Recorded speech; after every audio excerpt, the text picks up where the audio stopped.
So here we go to our review. So this is our Steady Brand adhesive sanding. Yes, Steady Brand adhesive sanding. Nice boxes. Steady Brand.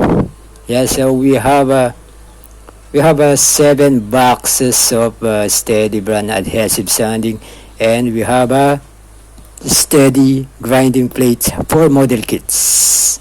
Yes, and let's go. Let's review this. This is our 400 grit adhesive sanding. Yes, it has 20 pieces adhesive sanding inside the box. Take a look. Yes, there's 20 pieces, and next is 600 grits adhesive sanding Steady Brand. Yes, Steady Brand adhesive sanding.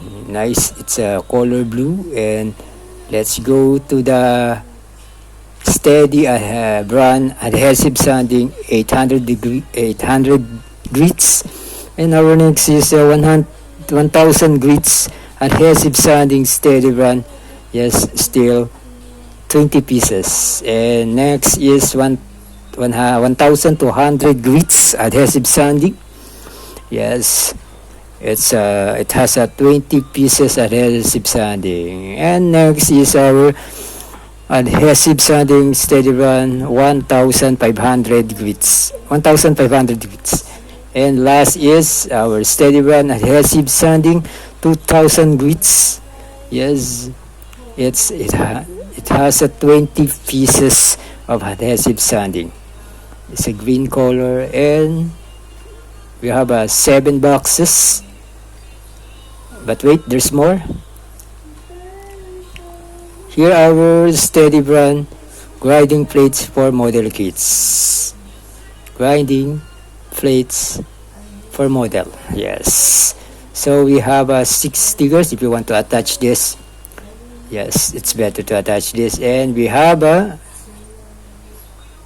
manual for how to attach the adhesive sanding here to our grinding plates.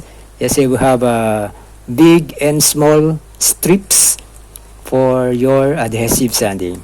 It's hard and fragile. Yes, it's nice. Let's look. Yes. So this is our Steady Brand grinding plate and 7 pieces of boxes of Steady Brand adhesive sanding. Yes, different color box. You can check. You can avail on the yellow baskets. Thank you for watching.